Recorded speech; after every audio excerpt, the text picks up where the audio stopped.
નમસ્કાર મિત્રો, આજે આપણે વાત કરવા જઈ રહ્યા છીએ ગઢવી અને રાજપૂત સાથેની ઘટના પર। ગઢાળીના ગઢના આંગણામાં બે કૂકડા બાજી રહ્યા છે। લોહી લુહાણ થઈ ગયા છે, હમણાં મરી જશે એવું ધીંગાણું જામ્યું છે। એક કૂકડો છે અરજણજીનો, બીજો છે હમીરજીનો। બે પક્ષ તરફથી પડકારા થઈ રહ્યા છે। એમાં અરજણજીનો કૂકડો ભાગ્યો, હમીરજીનો કૂકડો જીત્યો। પોતાના કૂકડા ભાગતા અરજણજી હમીરજીના કૂકડા માથે ખારા થયા। ઊભા થઈને હમીરોજીના કૂકડા માથે સોટાના બે ઘા કરવા મળ્યા। હમીરજી કહે, હા હા હા ભાઈ, આ તો લડાઈ કહેવાય। પોંસે એના ભલા રંગ આપવાને બદલે સોટાવો કાં? તમને રીંછ ચડી હોય તો મને દંડો, એમ? ત્યારે તું એ જા, અને તને હું કહું છું કે મારું નામ સંભળાય ત્યાં સુધીમાં રહેતો નહીં। તને ફાટ આવી છે, એક જ ઘડીનો ક્રોધ વાલામાં વેર કરાવે છે। હમીરજીને ભારે આઘાત લાગ્યો। મોટા ભાઈએ જાકારો દીધો। રીસાઈને પોતાના માણસો સહિત અરજણજીને કોઈ ન ઓળખે એટલે દૂર મારવાડમાં ઉતરી ગયા। અરઠીલાના ભીમાજી, લાઠિયાના 3 કુંવર, દુદોજી, અરજણજી અને હમીરજી। મોટેરી કુંવરી ઉમાદે જૂનાગઢના રા મોકલસી વેરે પરણાવેલી। ભીમજી ગોહિલના ભાઈ વરસંગદેવ ધામેલ ગામ ખાતા। અરઠીલાને લાઠીની ગાદીએ મોટેરા દુદાજી આવ્યા।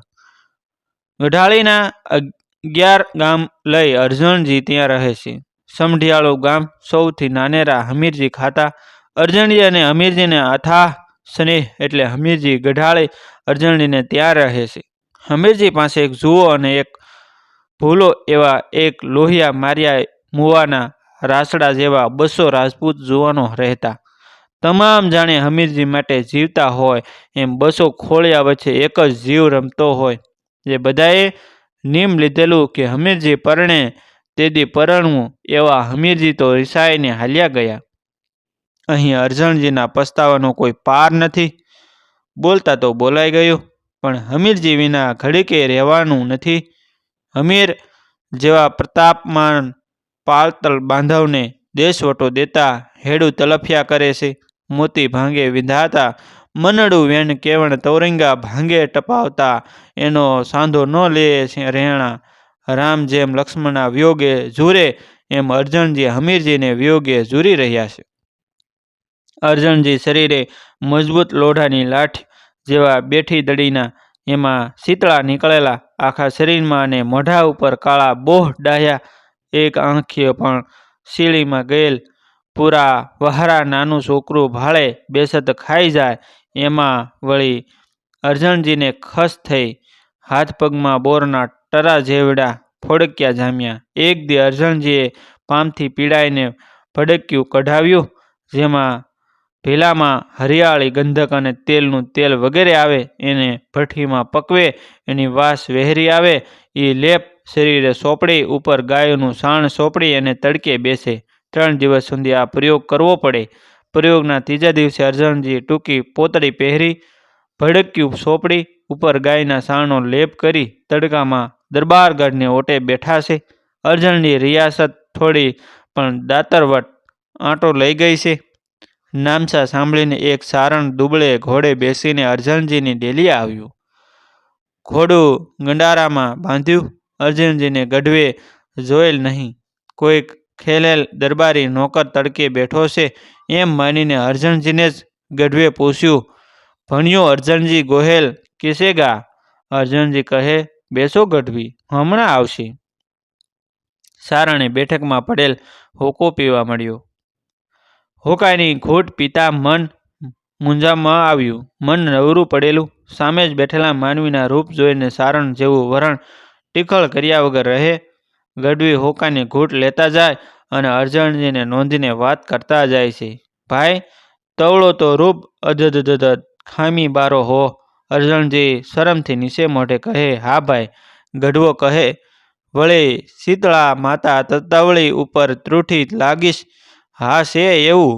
અરજણજીએ ગઢવીને હોકારો ભણીને વાત ટાળવા કહ્યું। કાણું, એક આંખે રિહામણા લીધા છે? હા દેવ, શીળી ઘાટા નીકળેલ તે આંખ ગઈ છે, પણ તોળી કાયાનો વાન હબસીને ટપે જાય એવો અને ચોમાસાની રાત અને તું બે એક થઈ જાય. દેવ, તમે કહો એ સાસુ ભાણ્યો હમણાં તો તોળે પાપ આંબી ગયા લાગે છે. હરામનું ખાધું હશે તે અધૂરામાં પૂરું પાસ થઈ લાગતી છે એવું દેવ. દેહીના દંડ છે અને તો ભોગવવા પડે.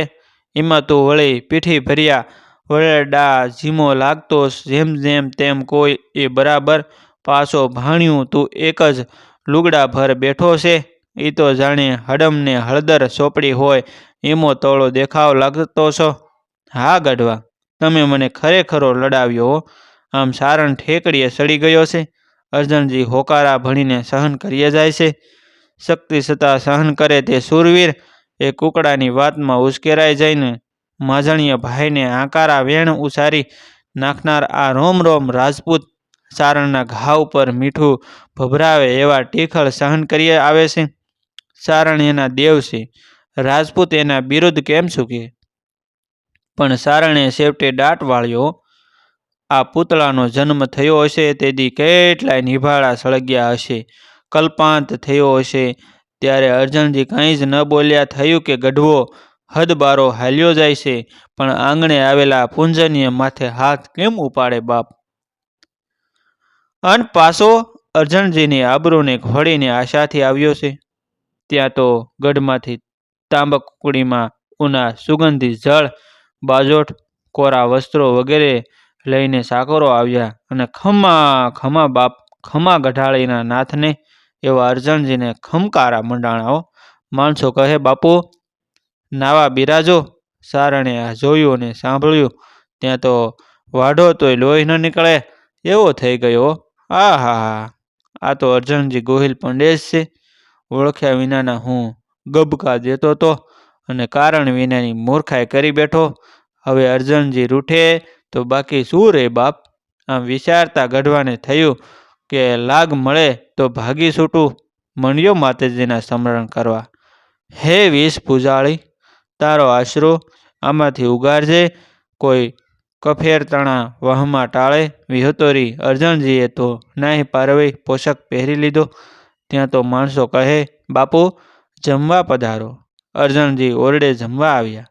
હાથ વિસળ્યા ત્યાં તો ગઢવો યાદ આવ્યો. માણસોને કહે, માળું આપણી ભૂલ થઈ. ડેલીએ દેવ બેઠા રહ્યા, બોલાવો રોટલા જમવા.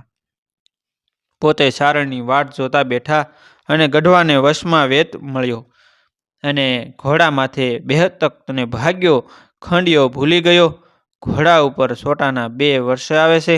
નીકળ્યો ગામ બારો, પણ ઘોડું ટાઢું કેમેય હાલે નહીં. હાલે પણ હાલે નહીં. રોકે વગડે રાત. મર્યા ઘોડા મા બાપ કરીએ સારણનો છુટકાર્યો હાલે, પણ હાલે નહીં. બેઠક પડે ફોડા, પગે ઉતારું પાઘડી. મન ઘર ભેળો કર્યો. ઘોડા સાકારે આવીને ખબર આપ્યા કે બાપુ ગઢવો તો રવાના થઈ ગયા.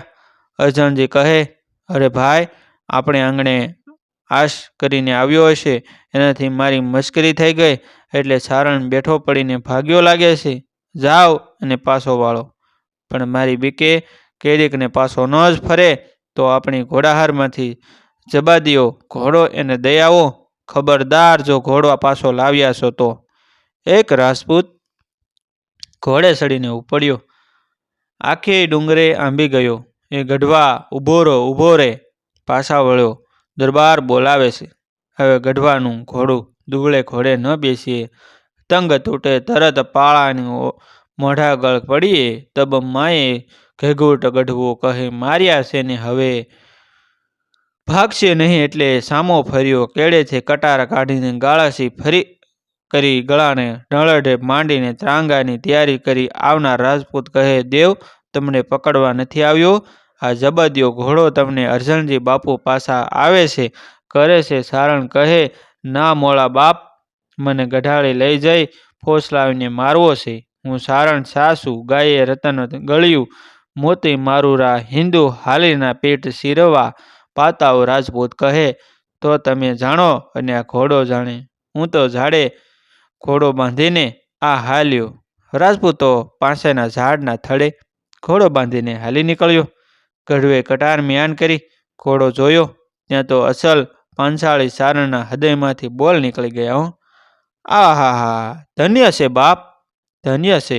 અર્જુનજી, મારા જેવા કભાખારાને તું આ રીતે ઘોડો મોકલ, બીજા તો સાંભળી ઉતારી નાખે અને કાં ભોમાં ભંડારી દે.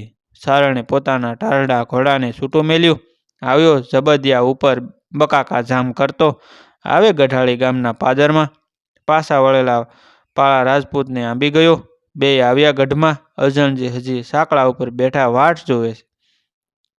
કોળિયો ભર્યો નથી. એવા અર્જુનજીને જોતા તો ગઢવો મંડ્યો પડકારા કરવા. ભલે ભીમાવત, રંગ મારું રાવત, ગઢવે ગણ પારખ્યા વિના કીધા વેણ, કવેણ જસા હા. અર્જુનજી કહે તોરિંગ દીધા તેણે આવ્યો, પાછું એક કફીરા વેણ એણે કિયા, એની વાટું જોવે વેશક અર્જુન. અન દેવા સિથરિયા, સારણને રાજાએ બાતમાં લીધો. હાએ ખવરાવ્યું. ગઢવો ભેગો મૂંગો મૂંગો જમ્યો. કાંઈ બોલે કે ચાલે. ખાઈ પીને કહે, બાપ મોળો ગુનો માફ અર્થે. હા હા દેવ, તમે જેવું જોતા હતા એવું જ કહેતા હતા, એમાં શું ખોટું થયું. સારણ તો સાસા બોલો જોયો, પણ મોળા બાપ ન કહેવાના વેણ હું ભણ્યો તે સાખિયા દેવ. તમારા ન સાખીએ ત્યારે કોના સાખીએ બાપ.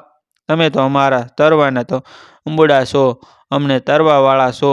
આ સારણનું નામ માણસુર. અર્જુનજીએ એને રોક્યો. જમીન જાગીરા દીધી. પણ થોડા દિવસ પછી ખબર પડી કે નાનેરો ભાઈ હમીરજી રેસાઈને દેશાવર ઉતરી ગયો છે. ત્યારથી અર્જુનજી દિલગીરીમાં દિવસો વિતાવે છે. એમાં ભલેરું ચોમાસું બેઠું. ડુંગરાળા લીલાછમ થઈ ગયા. નદીઓ નીરે ખળકે છે. આબમાં રીસડિયું રમતું કરે છે. આવી રતિયો ઋતુમાં અર્જુનજી ગઢવીને કહે છે કે માણસુર ભાઈ, મારો લક્ષ્મણ જતી દેશ વટે ગયો છે. કોઈ એને પાછો વાળે. ગઢાળીનો ગારાસ ઝરે જેવો લાગે છે. ડુંગરિયા હરિયા હુવા, નેરણ ખળક્યા નીર વાદળિયું વેલા થયું, હજી ન આવ્યો હમીર. એમ બોલતા બોલતા તો અર્જુનજીની આંખોમાં આંસુડાની રેલી અને એલી મંડાય. ઓ બાપ! માણસુર ગઢવીને કાળજે વાત લાગી. આવો ભલો ક્ષત્રિય આવા દુઃખમાં હોય અને એનો બેઠુડો રોટલો મારે કયે ગળે ઉતરે બાપ. પ્રતિજ્ઞા કરી કે હમીરજીને પાછો ન લાવું તો ગઢાળીનું પાણી અંગરાજ આગ્રહશે. અને ગઢવો હમીરજીની ગોતણે નીકળી પડ્યો બાપ. મિત્રો, તમને જો આ વિડીયો પસંદ આવ્યો હોય તો વિડીયોને લાઈક કરજો અને તમારા અન્ય સગા સંબંધી મિત્રો સાથે આ વિડીયોને શેર કરવાનું ભૂલતા નહીં. અને આવા જ નવા જીવન ઉપયોગી જીવનમાં કંઈક નવું કરવાની પ્રેરણા મળે, શીખવા મળે, જાણવા મળે, સમજવા મળે તેવા વિડીયો જોવા માટે અમારી ચેનલ સાથે બન્યા રહેજો. અમારી ચેનલ તમે હજી સુધી સબસ્ક્રાઈબ ન કરી હોય તો એક સબસ્ક્રાઈબ પણ કરી દેજો. થેન્ક યુ મિત્રો. મળીશું એક નવા વિડીયો સાથે, એક નવી સ્ટોરી સાથે.